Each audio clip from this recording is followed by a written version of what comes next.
आप मुझे ये बताओ कि कौन सी ऐसी चीज़ें हैं जिससे आपको बहुत इरिटेशन और गुस्सा आता है? मुझे ऐसा लगता है कि आपको बहुत गुस्सा आता होगा।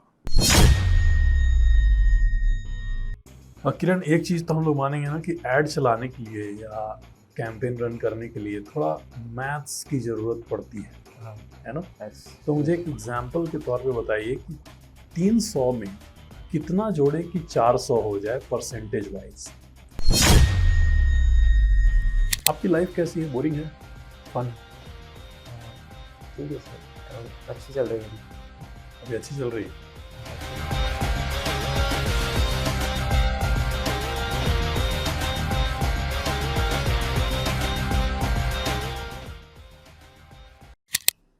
Yes.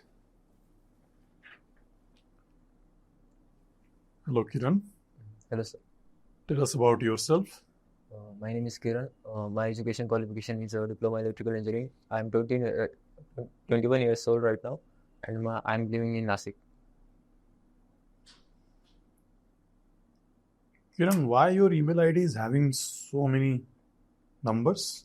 सर एक्चुअली मुझे ईमेल आईडी मिल नहीं रही थी मेरे नाम की, तो ये मेरी बर्थ डेट है तो मैंने डाल दी। तो आपकी बर्थ डेट आपने पब्लिक कर दी, हाँ तो आपको नहीं लगता कि वो एक प्राइवेट इंफॉर्मेशन होनी चाहिए थी? नहीं, मेरे केस में ऐसा नहीं। Tell us about your project that you have done. आपने ये दिल्ली हार्ट केयर किया है, प्राइम लोन रियलिटी नासिक किया हुआ है। क्या किया है इसमें? आपका रोल क्या है? दिल्ली हार्ट के क्लिनिक के अंदर मैंने सोशल मीडिया अकाउंट मैनेज करे, Instagram, Quora, Twitter and post design करे कैनवा के ऊपर। जितने भी इंस्टाग्राम के पोस्ट जाते हैं वो ज़्यादातर मैंने ही डिज़ाइन करे। कितने लोगों की टीम थी? हमारी 6 लोगों की टीम थी। अच्छा। और प्राइम लोन में भी सेम रोल था या फिर अलग? और नहीं, प्राइम लोन के अंदर वेबसाइट, एसईओ और सोशल मीडिया अकाउंट हैंडल करे मैंने, कोरा, ट्विटर एंड पोस्ट डिज़ाइन करे। सो एसईओ आज से 10 साल पहले और अब दोनों में क्या फ़र्क है? आज से ठीक 10 साल पहले एक्चुअली एक अपडेट आया था, पैंडा अपडेट, जिसके अंदर जो लोग लोग उसके अंदर जो जो ऐसा कंटेंट है जो वेट जो इंफॉर्मेशन जो स्पैमी इंफॉर्मेशन है, जो डुप्लीकेट है, वो प्रमोट करके पेजेस को रैंक कराते थे। बट अभी गूगल का जो अपडेट आए उसके अंदर गूगल के थ्रू ज़्यादा चेकिंग होती है, जिसके अंदर जो कंटेंट है वो ओरिजिनल है या नहीं है, वो किसी से कॉपी तो नहीं किया गया, वो स्पैमी तो नहीं है, वो अनएथिकल इंफॉर्मेशन तो नहीं है, ये सारी चीज़ों की ट्रैकिंग होती है अच्छे से। पहले ऐसा नहीं था। यही एक डिफरेंस है। और भी है बट अभी याद नहीं आ रहा है। सो आज के टाइम पे एसईओ करने वाले काफ़ी ज़्यादा जनरेटिव एआई टूल का इस्तेमाल कर रहे हैं कंटेंट प्रोड्यूस करने के लिए, हाँ, chat GPT, Claude AI right? जैसे। सो उसका कोई इम्पैक्ट है? गूगल किस तरीके से उसको लेता है? और क्या आपने चैट जीपीटी का यूज़ किया था? चैट जीपीटी का मैंने यूज़ किया था, बट उस एक एआई टूल आता है, जीरो जीपीटी, जिससे हम चेक कर सकते हैं उसका प्लेगरिज्म। बट उसके अंदर हम रिसर्च के लिए हम उसका यूज़ कर सकते हैं, बट अगर हमें उसका यूज़ हमारे ब्लॉगिंग में करना है तो हम हमारे ह्यूमन रिटर्न कंटेंट लिख लिख सकते हैं उसके अंदर। मतलब उससे हम आइडिया ले सकते हैं, हम खुद से ह्यूमन रिटर्न कंटेंट लिख सकते हैं। ह्यूमन रिटन कंटेंट लिखिएगा। But have you seen generative AI snippet on search engine result पे? जो अभी रिसेंटली गूगल के सर्च पे ऊपर का जो सेक्शन है वो जनरेटिव एआई से आता है। Have you seen it? Recently आपने गूगल सर्च यूज़ किया है? हाँ, गूगल सर्च, उसमें वो जेमिनी का आता है, जो ऊपर में कुछ सेक्शन भी आता है ना, कोई रिसर्च करे ना तो जेमिनी उसका आंसर देता है, मतलब जेमिनी उसका आंसर दे रहा है। So that is generative AI snippet. Do you think कि एसईओ करने का आपको कोई फ़ायदा है? अगर गूगल ही एआई से आंसर दिखला दे रहा है देन ट्रैफिक डेफिनेटली कम हो जाएगी वेबसाइट पे आनी। How do you see it? SEO के लिए अभी जो फ्यूचर में जो रहने वाला है ना, ज़्यादातर पेड मार्केटिंग के थ्रू जो लोग पोस्ट करेंगे, सर्च ऐड चलेंगे, उनको ज़्यादा बेनिफिट होगा। बट एसईओ तब बेनिफिट है जैसे कि अगर कोई कॉलेज की वेबसाइट है, अगर उन्होंने उनकी एडमिशन प्रोसेस वेब पेज के ऊपर लिखी है और जो स्टेप्स लिखे, तो अगर किसी को चाहिए उसका एसईओ अच्छे से किया हुआ है उन्होंने, तो डेफिनेटली लोग पेड मार्केटिंग के थ्रू जो बूस्ट हुआ है उसके ऊपर क्लिक तो नहीं करेंगे, वो स्क्रॉल करेंगे, नीचे जाएंगे, जो ओरिजिनल कॉलेज की वेबसाइट है उसके अंदर क्लिक करके वो इंफॉर्मेशन ले सकते हैं ओरिजिनल। लेकिन पेड मार्केटिंग और सर्च एड ये तो ठीक है, ये तो पैसे लगा के आएंगे, but your competition is going to be with generative AI snippet. अगर वो जनरेटिव एआई स्निपेट यूजर को दिख जाता है, मिल जाता है, तो वेबसाइट पे तो जाएंगे ही नहीं ना। इसका कोई जो इम्पैक्ट आपको दिखाई दिया आपके प्रोजेक्ट्स में? नहीं, एक्चुअली अभी तो नहीं दिखाई दिया, बट अगर लोगों को ज़्यादा इन्फॉर्मेशन लेनी डीप में तो हमारे वेबसाइट के अंदर जाएंगे, ब्लॉग सेक्शन के अंदर, अगर उन्हें शॉर्ट में इंफॉर्मेशन चाहिए तो जनरेटिव एआई उनके लिए यूज़फुल है। एसईओ में कीवर्ड के इंटेंट क्या है? ये होता है informational, commercial, navigational and transactional. Okay. और कीवर्ड गैप क्या होता है? कीवर्ड गैप मतलब अगर मेरा डिजिटल मार्केटिंग की एकेडमी है, मैं 5 कीवर्ड के ऊपर रैंक करता हूँ, मेरा कॉम्पिटिटर 15 कीवर्ड के ऊपर रैंक करता है, तो बीच में जो 10 कीवर्ड का गैप है ना, उसे कीवर्ड गैप बोलते हैं। तो इसको आप कैसे फिल करिएगा? How you will work and how you मैं विल रिड्यूस इट? मैं सेमरस टूल का यूज़ करूँगा। नासिक सिटी के अंदर अगर मैं स्पेशली टारगेट कर रहा हूँ तो जो कौन से कीवर्ड है जिसके ऊपर रैंक हो रही है, मतलब लोग क्या सर्च करते हैं वो कीवर्ड्स पता करूँगा, उन कीवर्ड्स के लिए हम ब्लॉग आर्टिकल लिख सकते हैं एंड उसके थ्रू हमारे वेबसाइट को हम रैंक कर सकते हैं। ओके। सो कॉम्पिटिटर का जो कीवर्ड है जिस पे वो रैंक कर रहा है, उसको बीट करने में आपके हिसाब से वो कितना टाइम लगेगा? सर एवरेज तो जितनी मैंने पढ़ाई करी अभी तक वो 6 मंथ तो लग ही जाएंगे, बट ज़्यादा भी लग सकते हैं सर, एवरेज 6 मंथ का टाइम। कोई तरीका जिससे हम स्पीड अप कर सकते हैं इसको? सर बैकलिंक का एक तरीका होता है, बट डू फॉलो बैकलिंक अगर हम ज़्यादा लाए हमारे वेबसाइट के ऊपर तो थोड़ा जल्दी भी हो सकता है। ओके। आपने डू फॉलो बैकलिंक जनरेट किया है किसी भी साइट के लिए अभी तक? एक वेबसाइट freewebsubmission.com से मैंने ली थी अपने दिल्ली आर्ट के लिए भी एंड प्राइम लोन के लिए भी, बट वो एक टूल है, उसके थ्रू जब मैंने चेक किया तो वहाँ पे तो नहीं आई नहीं थी बैकलिंक, बट जिस प्लेटफॉर्म के थ्रू मैंने ली, जिस डायरेक्टरी के थ्रू, वहाँ पे सक्सेस दिखा रहा था। ओके। और वो पेज नो इंडेक्स है या इंडेक्स है? वो सर्च इंजन कंसोल के अंदर इंडेक्सिंग हो चुकी है सभी पेजेस की। नहीं नहीं, जहाँ से मिला है जो सोर्स है वो इंडेक्स्ड पेज है और नो इंडेक्स्ड पेज है? सोशल मीडिया में भी आपने काम किया हुआ है। हाँ। Can you tell us about Meta business suite? Meta business suite basically multiple, जैसे कि मेरे पास इंस्टाग्राम अकाउंट्स है, फेसबुक पेजेस है, तो उनको मैं एक साथ मैनेज कर सकता हूँ एंड अगर मुझे एड्स भी चलानी है तो वहाँ से भी एक ऑप्शन होता है एड मैनेजर के थ्रू जाने का। और कोई काम वहाँ से कर सकते हैं हम लोग? हम शेड्यूलिंग कर सकते हैं पोस्ट के लिए भी, जैसे कि फेसबुक पे मुझे रेगुलर बेसिस पे पोस्ट डालनी है तो उस टूल का मैं यूज़ कर सकता हूँ शेड्यूल करने के लिए पोस्ट को। आपने यहाँ पे कई सारे टूल्स लिखे हुए हैं। हाँ। जैसे सेमरश है, मॉज है ना?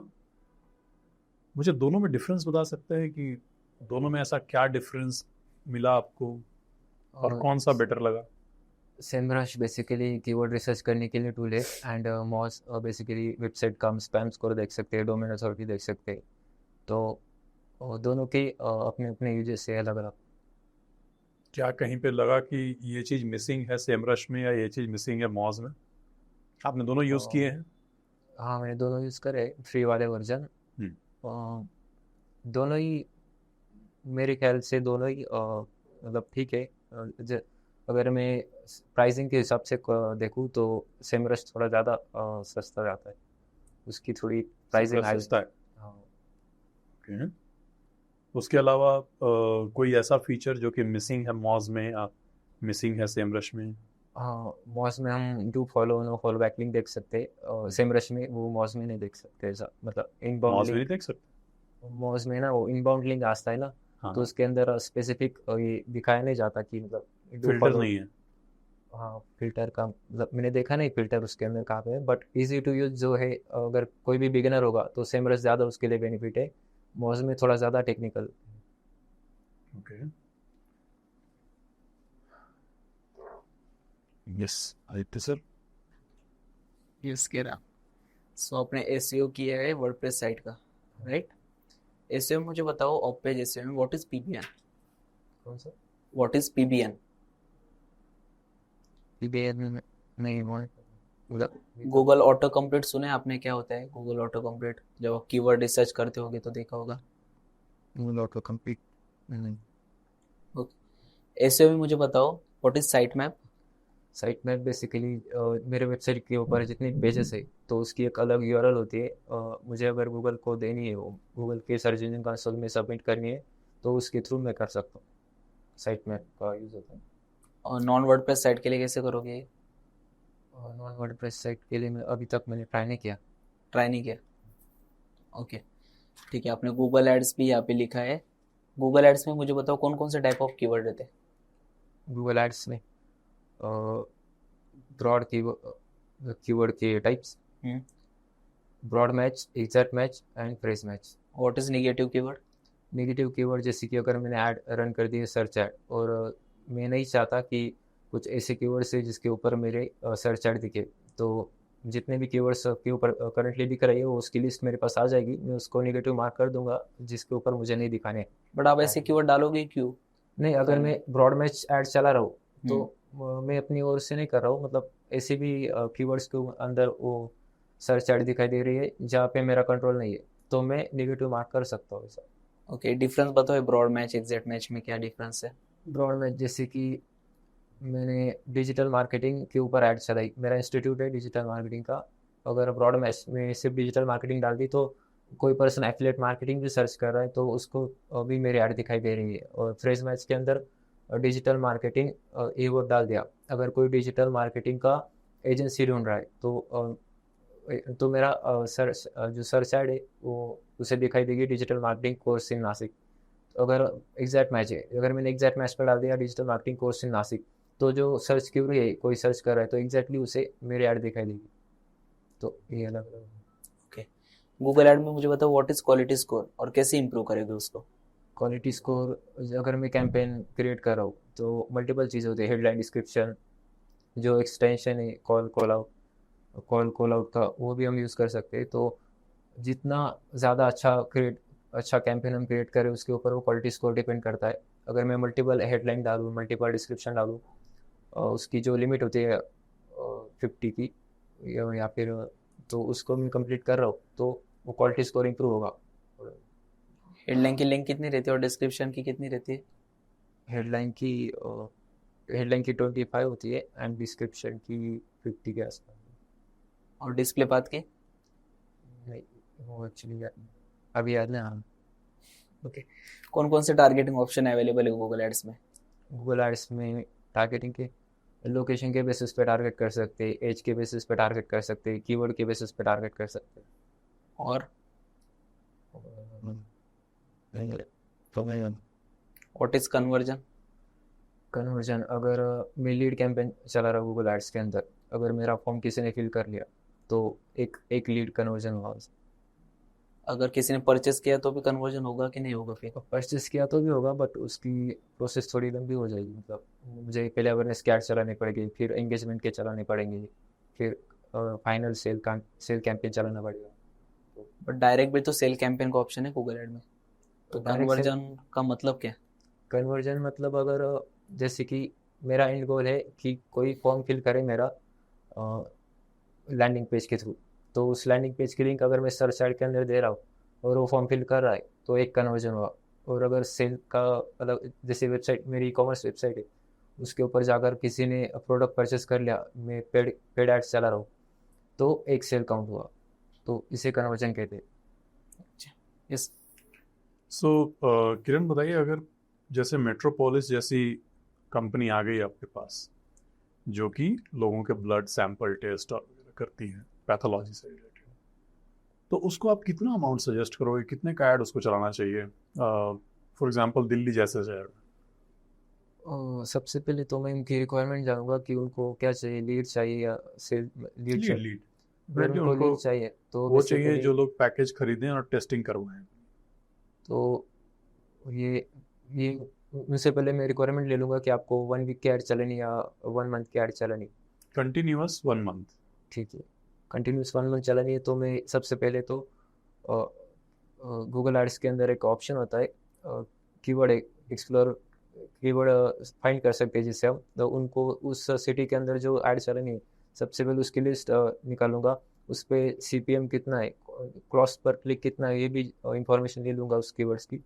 एंड उस हिसाब से हम एक बजट अलॉट करेंगे कि जैसे कि 10 लीड्स चाहिए डेली बेसिस पे, तो उसके लिए कितना, अगर एक लीड 10 रुपये की, एक कॉस्ट पर क्लिक अगर मुझे 10 रुपीज़ का दिखा रहा है तो उस हिसाब से 10 लीड के लिए मुझे 100 रुपीज़ लगेंगे, तो उस हिसाब से हम बजट अलॉट करेंगे।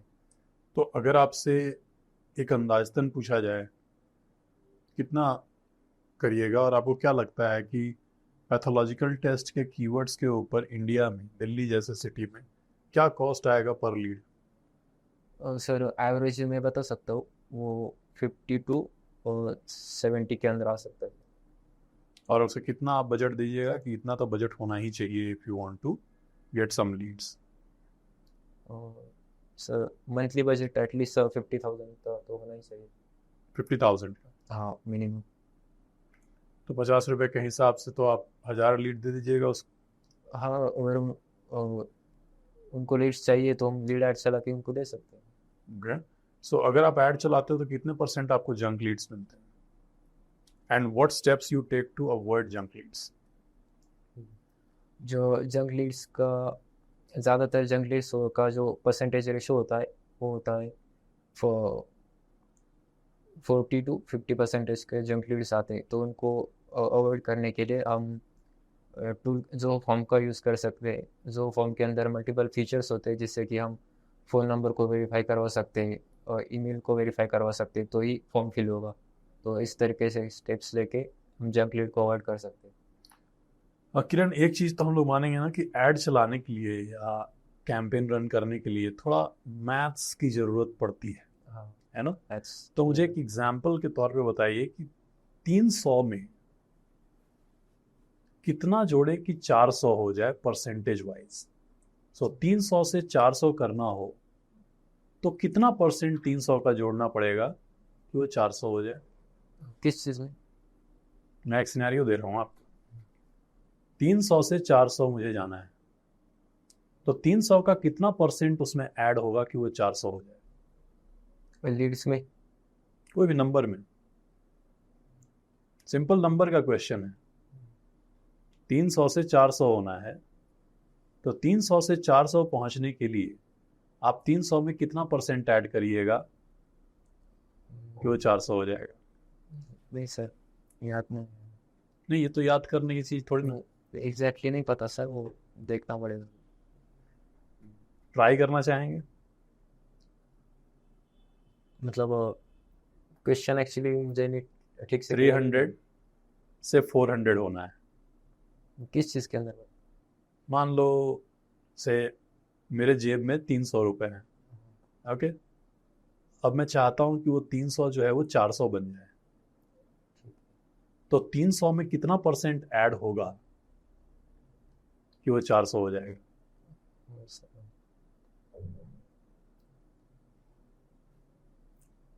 नहीं सर, एग्जैक्टली मैथ्स कैसा था आपका बचपन में? मैथ्स अच्छा नहीं था बिल्कुल भी। मैं मैथ्स के ऊपर कभी स्टार्टिंग से मैंने ध्यान नहीं दिया, और मतलब आता नहीं था ना मुझे। मतलब कौन सा सब्जेक्ट आपका अच्छा था? सर आपको कौन सा अभी भी सब्जेक्ट पसंद है? जो स्कूल टाइम पे मराठी हिंदी अच्छा था, उसमें ज़्यादा मार्क्स आते थे। एंड अभी डिजिटल मार्केटिंग के अंदर मराठी या हिंदी दोनों में से किसी में भी आप मुझे 2 पोएट का नाम बता सकते हैं? इस चीज़ का मराठी या फिर हिंदी जो कवि है जिनका आपने बचपन में पढ़ा हो, उनमें से किसी का नाम? नहीं सर, याद नहीं। ओके, आपने लिखा है कि आपको मूवीज पसंद है देखना एंड पॉडकास्ट पसंद है। कौन सी मूवी देखी आपने लास्ट? सर डॉक्यूमेंट्री मूवी देख रहा था एक, सोशल नेटवर्क फेसबुक की, एंड तो सोशल नेटवर्क। क्या सीखे उस मूवी से? सर उसमें से जैसे कि अगर मुझे किसी को, अगर मैं बिजनेस कर रहा हूँ, तो अगर मैं किसी को आइडिया बता रहा हूँ, इससे पहले मतलब जो लीगल डॉक्यूमेंट्स भी होते हैं एक, मतलब पहले अपने को फाउंडर के साथ लीगली एग्रीमेंट करना ज़रूरी है। उसके बाद हम टीम बनाए, उसके बाद अच्छे से आइडियाज़ के ऊपर अच्छे से काम करें। बट सोशल नेटवर्क के अंदर उन्होंने मतलब आइडिया शेयर कर दी थी मार्क जकरबर्ग के साथ, बट पहले से मतलब उनका फिक्स नहीं था कि ये पर्सन हमारे साथ काम करेगा नहीं। तो अपने को फाउंडर को जानना, अपने पार्टनर्स के साथ काम करने से पहले ये ज़्यादा अच्छा होता है। तो आप ऐसी मूवी देख रहे हैं, आपका प्लान क्या है? How do you see your self in 5 years? आप करना क्या चाहते हैं? डिजिटल मार्केटिंग तो आप सीख लिए, एंड इस फील्ड में कैसे आप देखते हैं 5 साल बाद, 6 साल बाद, 10 साल बाद क्या होगा? तो 5 साल बाद मैं देखता हूँ कि अच्छी MNC कंपनी के अंदर मैं जॉब करूँ और डिजिटल मार्केटिंग की अच्छे लेवल पे जाना है मुझे से। MNC कंपनी किसी को आउटसोर्स क्यों नहीं कर देगी डिजिटल मार्केटिंग का काम? वो अपने यहाँ इन हाउस क्यों रखेगी? सर काफ़ी सारी कंपनीज हैं MNC जो रखती है अपने पास।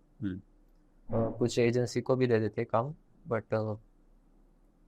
इन हाउस करने का ये बेनिफिट है कि हमारा काम ज़्यादा फास्ट होता है, मॉनिटरिंग जल्दी से होती है, जो एनालिटिक्स रिपोर्ट्स है वो हमें जल्दी मिलते हैं। बट एजेंसी के थ्रू लेना मतलब थोड़ा टाइम कंज्यूमिंग प्रोसेस भी हो जाती है। ओके, आपकी लाइफ कैसी है? बोरिंग है, फन है? ठीक है सर, अच्छी चल रही है अभी अच्छी चल रही है। हाँ, अच्छी है। तो मुझे ये बताइए कि अभी तक जो आपने अपने आप को ऑब्जर्व किया है, मुझे अपने 2 वीकनेसेस और 2 स्ट्रेंथ बताइए। सर वीकनेसेस क्या है तो मैथ्स के अंदर मतलब ज़्यादा कैलकुलेशन जब होती है तो वो मुझे पता नहीं चलता, एंड इंग्लिश लैंग्वेज में भी कम्युनिकेशन में भी ज़्यादा मतलब अच्छा नहीं है करंट स्टेट अभी तो ये। एंड स्ट्रेंथ की बात करूँ तो मतलब I am very good at observer. अगर जैसे कि आप मुझे कोई भी वेबसाइट या फिर कोई भी सोशल मीडिया प्लेटफॉर्म दे देते हो तो उसके अंदर कैसे मैं इम्प्रोवाइजेशन कर सकता हूँ, कैसे उनकी मिस्टेक अगर हो रही है तो उसको फिक्स कैसे करना है, तो ये मैं कर सकता हूँ। एंड सेकंड इसकी मैं ज़्यादा हार्ड वर्किंग हूँ। मतलब मैं देखता नहीं कि रात को कितने टाइम हो रहा है, 12-1 बजे। अगर मुझे मेरा कोई टास्क कंप्लीट करना है तो मैं वो भी कर देता हूँ। और जो वीकनेसेस आपने 2 बताए हैं, मैथ्स वाला और इंग्लिश वाला, पिछले 2 साल, 3 साल, 4 साल में आपने इसके ऊपर कोई स्टेप लिया है? इंग्लिश के अंदर लिया है सर थोड़ा थोड़ा, मतलब इंग्लिश करंटली चल रहा है, बट मैथ्स की अभी मतलब ज़रूरत आई नहीं ना। जैसे ही मैंने कॉलेज छोड़ दी उसके बाद मुझे कभी ज़रूरत पड़ी नहीं मैथ्स की। ओके, आपने 2021-22 में राजश्री साहू महाराज पॉलिटेक्निक कॉलेज नासिक से पढ़ाई की और 24 में आपने स्टेज ज्वाइन किया। 22 से 24 तक क्या कर रहे थे? सर जैसे ही मैंने अपने कॉलेज कंप्लीट करी, एक मैन्युफैक्चरिंग फैक्ट्री है, उसके में जॉब कर रहा था, शारदा मोटर नाम है उसका। ओके, उसके अंदर मैं सुपरवाइजर पोजीशन पे था, मतलब क्वालिटी का चेकिंग करता था मैं पार्ट्स की कि सही से वर्क चल रहा है या नहीं चल रहा है। तो जॉब चल रही थी 1 साल। वहाँ के मुझे 2 लर्निंग बताइए, वहाँ पे आपको क्या अच्छा लगा और वहाँ पे क्या अच्छा नहीं लगा? ये मतलब अच्छा ये लगा कि मतलब जो किसी भी का वर्क को कंप्लीट करने के लिए एक प्रोसेस होती है, तो मल्टीपल वो उस प्रोसेस के थ्रू जैसे कि मुझे एक पार्ट क्रिएट करना है तो सारा वर्क एक खुद करने से अच्छा है कि हम एक प्रोसेस में मल्टीपल लोगों को रखे, हर एक पर्सन अलग अलग काम करेगा तो इस हिसाब से वो ज़्यादा अच्छे से और जल्दी कंप्लीट होगा। एंड मिस्टेक्स की ये बात लगती है कि और जितने भी वर्कर्स है तो उनके यूनिटी होना बहुत ज़्यादा ज़रूरी है। किसी का मतलब कोई सही तरीके से काम नहीं कर रहा, उसे लगता है कि आगे वाला बंदा सही से कर देगा, उससे मिस्टेक होती तो वो बताता भी नहीं है आगे और वो ऐसे ही छोड़ देता है। तो आप उसको कैसे हैंडल करते थे? एक्चुअली मेरा वर्क सिर्फ इतना रहता था कि जो पार्ट्स देखना उसकी एक लिस्ट बनाता था मैं अपने फ़ोन में, और वो लिस्ट में अपने जो ऊपर रिपोर्ट करता था उनको कि ये प्रॉब्लम से इस स्टेशन के ऊपर हुई है सब। अच्छा, मेरा काम सिर्फ रिपोर्टिंग का होता था, आप चेकिंग रिपोर्ट कर रहे थे किसी को? हाँ डॉक्यूमेंट में। यस आए थे सर। यस गिरण, अपने स्किल्स में ईमेल मार्केटिंग लिखा है, राइट? ईमेल मार्केटिंग के मुझे कौन से वैसे 3 KPIs बताओ जिसके ऊपर आप ध्यान रखोगे। ओपन रेट के ऊपर मैं ज़्यादा ध्यान रखूँगा। अगर ओपन रेट भी अच्छा आ रहा है तो उसके अंदर अगर जो कंटेंट है एंड जो प्रोमोशनल लिंक मैंने दी है उसके ऊपर CTR कितना है, और उसके अंदर लोग क्लिक कर रहे हैं या नहीं कर रहे हैं लिंक को, ये भी देखना बहुत ज़्यादा ज़रूरी है। एंड बाउंस रेट, मतलब ईमेल्स तो हमने भेजे बट लोग अनसब्सक्राइब कर रहे हैं या फिर जो ओपन भी नहीं कर रहे, तो ये भी KPIs है। ओके, मेटा एड्स में मुझे बताइए कौन कौन से स्टैंडर्ड इवेंट्स है, कौन से 5 स्टैंडर्ड इवेंट बताओ। सबसे पहला तो page view, lead, add to cart, initial checkout, purchase. What is custom conversion? Custom conversion नहीं अभी याद। What is event manager in Facebook ad Meta ad? Event manager जैसे कि अगर एक ई-कॉमर्स वेबसाइट है तो उसके अंदर मल्टीपल स्टेजेस से हम गुजरते हैं, जैसे कि स्टोर का एक पेज होता है, एक इनिशियल चेकआउट का होता है, परचेस का होता है। तो हमें मेटापिक्सल अलग अलग ट्रैकिंग कोड प्रोवाइड करता है, जैसे कि इसका इनिशियल चेकआउट का अलग होता है, परचेस का अलग होता है। तो हर एक पेज के अंदर वो डाल के वो होना ज़रूरी है, जिससे कि जो इवेंट मैनेजर है वो फायर होगा एंड जो उसका रिपोर्ट हमें मिल जाएगा। Okay, so basically event tracking के लिए आप यूज करते हो। ट्रैकिंग के लिए हम यूज़ करते हैं। इवेंट ट्रैकिंग के लिए मुझे बताओ वर्डप्रेस में कोई प्लगइन यूज किया है आपने कि जिससे ये स्टेप आसान हो जाए एकदम? HFCM प्लगइन होता है जिसके अंदर हम कोड हेडर एरिया में डाल सकते हैं वेबसाइट के। बट फिर मुझे परचेस का करना होगा तो मुझे मैन्युअली करना पड़ेगा, हाँ, तो उसके लिए कुछ प्लगइन की जो ऑटोमेटिक सब कर देगा ऐसा? नहीं, ऑटोमेटिक वाला मेटा एड्स के कौन कौन से ऑब्जेक्टिव्स है? मेटाल्स के awareness, lead, traffic, engagement, app install, sale. App install and sale sale. Okay, कौन कौन से प्लेसमेंट ऑप्शन अवेलेबल है मेटा एड्स में? प्लेसमेंट फेसबुक है, इंस्टाग्राम है, ऑडियंस नेटवर्क है एंड मैसेंजर। इंस्टाग्राम के अंदर फीड, स्टोरी, रील। फेसबुक के अंदर video, feed, story and messenger. Audience network के अंदर मतलब जितने भी लोगों ने उनकी एप्लीकेशन को फेसबुक के साथ कनेक्ट कर रखा है, फेसबुक के थ्रू वो लॉगिन किया है, तो उस वहाँ पे भी ऐड दिखती है। मुझे एक सिनेरियो बताओ मेटा एड्स के रिलेटेड, कि ऐसा सिनेरियो है कि जहाँ पे एक कैंपेन में 2 एड सेट है और 2 एड है, तो कब यूज करते हैं सर? 2 ऐड सेट और 2 ऐड, जैसे कि मैं 2 ऐड क्रिएटिव को एक साथ चला रहा हूँ और मुझे पता करना है कौन सा अच्छा चल रहा है, तो मैं A/B टेस्टिंग का यूज़ करूँगा एंड पता करूँगा कि कौन सा ऐड क्रिएटिव ज़्यादा अच्छा परफॉर्म कर रहा है, उसको फिर आगे हम कंटिन्यू रख सकते हैं। और एड सेट के केस में? ऐड सेट में जैसे कि मुझे T-शर्ट बेचना है और मेल के लिए अलग है और फीमेल के लिए अलग है, तो मैं ये देखूँगा कि सेल कौन सी ज़्यादा आ रही है, मेल की T-शर्ट की सेल ज़्यादा आ रही है, फीमेल की ज़्यादा आ रही है। तो उस अगर मुझे मेरा एंड गोल ज़्यादा से ज़्यादा सेल करवाना ही है तो मैं ज़्यादा मेल के ऊपर ज़्यादा ध्यान दूंगा, अगर वो ज़्यादा सेल हो रही है तो T-शर्ट। यस। सो किरण, आप बहुत अच्छे से आंसर कर रहे हो, बहुत बढ़िया कर रहे हो आप मुझे ये बताओ कि कौन सी ऐसी चीज़ें हैं जिससे आपको बहुत इरिटेशन और गुस्सा आता है? मुझे ऐसा लगता है कि आपको बहुत गुस्सा आता होगा। नहीं सर, गुस्सा तो नहीं आता, बट इरिटेशन मतलब मेरा नेचुरली ऐसा है कि अगर कोई भी अगर हम किसी को कुछ रिपोर्ट करते हैं तो उसके ऊपर जल्दी से जल्दी एक्शन लेना ज़रूरी है, ऐसा मुझे लगता है। और कहीं भी प्रॉब्लम दिखती है ना, मैं चाहता हूँ कि उसको जल्दी से जल्दी वो फिक्स होना ज़रूरी है, तो ना कि फिर उससे अगर सामने वाला नहीं करता है तो फिर क्या होता है आपका स्टेप? मेरा स्टेप्स तो बेसिकली यही होता है कि मैं बार बार उसे रिमाइंडर दूँ एंड यही होता है। अगर मुझसे ज़्यादा एज में बड़ा है तो मैं डेफिनेटली उससे बार बार रिमाइंडर लेके अपने काम को कंप्लीट करूँ, ऐसा। सेल्फ कॉन्फिडेंस को लेकर के आपको किसी ने कुछ फीडबैक दिए?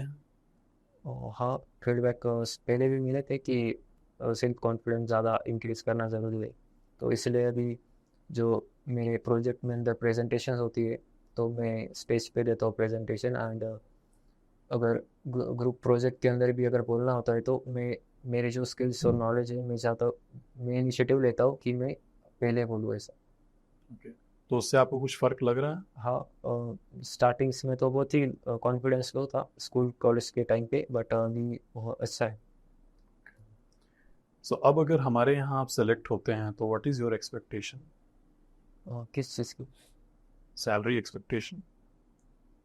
सैलरी एक्सपेक्टेशन सर, अभी तो मैं फ्रेशर हूँ, तो बेसिकली जो फ्रेशर को जितनी सैलरी मिलती है उतनी ठीक है मेरी। तो आपको कोई नेगोशिएशन नहीं, कुछ भी नहीं करना है, जो भी हम लोग ऑफर करेंगे you are okay with that? हाँ, अभी के लिए तो नेगोशिएशन नहीं करना मुझे, क्योंकि अभी मैं लर्निंग स्टेज में हूँ, तो इसलिए। कितने दिन में आपको लगता है कि आप नेगोशिएशन के लिए रेडी रहिएगा? सर 1 से 1.5 साल। कि 1 से 1.5 साल आप किसी भी अमाउंट पे काम करने को तैयार है? हमारे यहाँ इंटर्नशिप करने को तैयार है?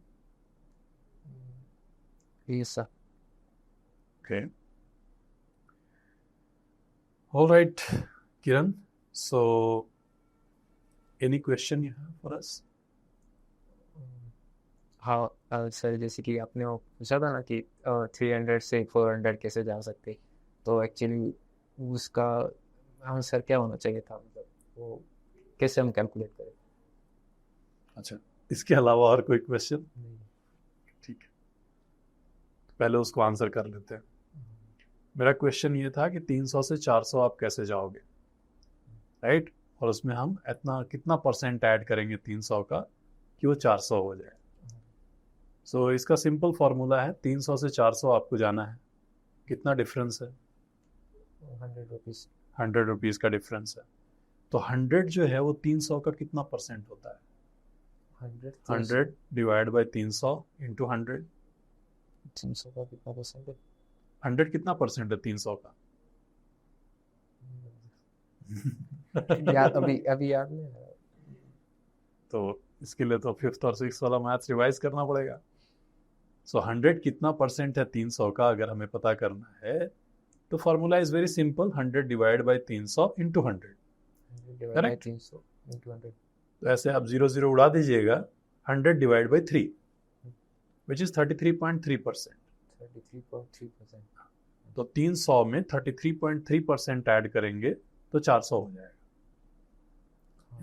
जब आप ऐड चलाते हैं, जब आप कैंपेन रन करते हैं, आपके रीच, इम्प्रेशन, क्लिक्स, CTR ये सब तो दिमाग में हमारे घूमते हैं ना, so that we can improve the performance of our campaign.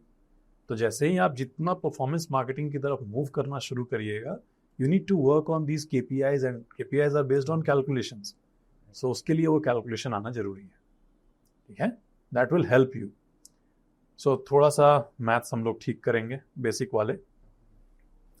आपने आंसर काफ़ी अच्छे दिए हैं, जितना आपको पता था। कुछ चीज़ों पे आप लड़खड़ाए, बट आपने काफ़ी हद तक आंसर दिया है। 2-3 चीज़ें हैं।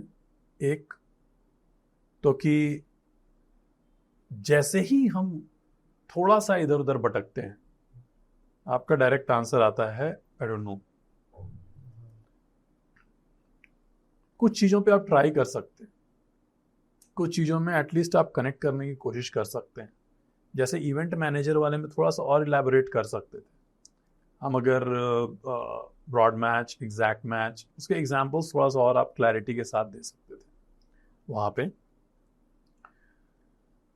जो चीज़ें आपको याद हैं वो याद हैं, है ना, उसमें आप बराबर एग्जाम्पल के साथ बता रहे हो।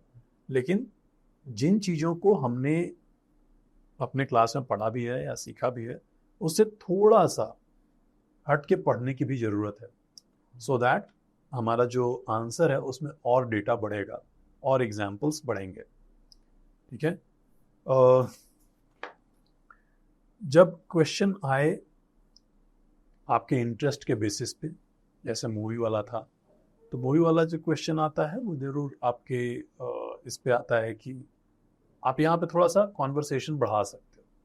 कॉन्वर्सेशन बढ़ाना मतलब इंट्रोवर्ट होने में कोई प्रॉब्लम नहीं है, लेकिन जहाँ पे ज़रूरत पड़े थोड़ा बातचीत कर सकते हैं। इंटरव्यूअर भी आपको रिलैक्स कर रहा है तो वहाँ पे थोड़ा आप एक्सटेंड कर सकते हैं बातचीत को। बट एज यू सेड, ये आप ऑलरेडी प्रेजेंटेशन पार्टिसिपेट कर रहे हैं, यू आर प्रेजेंटिंग, तो वो चीज़ धीरे धीरे और उभरेगी। सो मेरा सजेशन रहेगा कि जहाँ पे भी इनिशिएटिव लेने की ज़रूरत पड़े, प्रेजेंटेशन करने की और बाकी चीज़ों की, उसको करिए। थर्ड चीज़ जिस पे आपको काम करना है, और जो दो मैं इंपॉर्टेंट चीज़ें बता रहा हूँ, उस पर आप थोड़ा काम करिएगा। As this mock interview video will also be posted on YouTube, और बाकी आपको भी एक्सेस मिलता है। सो ऑब्जर्व करिए खुद को। दो चीज़ें हमें करनी है। वन, स्माइल करना अच्छी बात है, लेकिन अगर आप इंटरव्यूअर के सामने बेमतलब स्माइल कर रहे हैं तो उस पर आपको ऑब्जर्व करना है कि हम क्यों हो रहा है, ये चीज़ मैं क्यों कर रहा हूँ। सेकेंड, कि हमारे एक ओवरऑल लुक पे काम करने की ज़रूरत है। ठीक है, अभी देखिए हम कंटेंट वाइज बहुत अच्छे बन रहे हैं, बहुत अच्छी बात है। प्रेजेंटेशन वाइज आपने प्रेजेंटेशन देना शुरू किया है, बहुत अच्छी बात है। But observe yourself in those videos.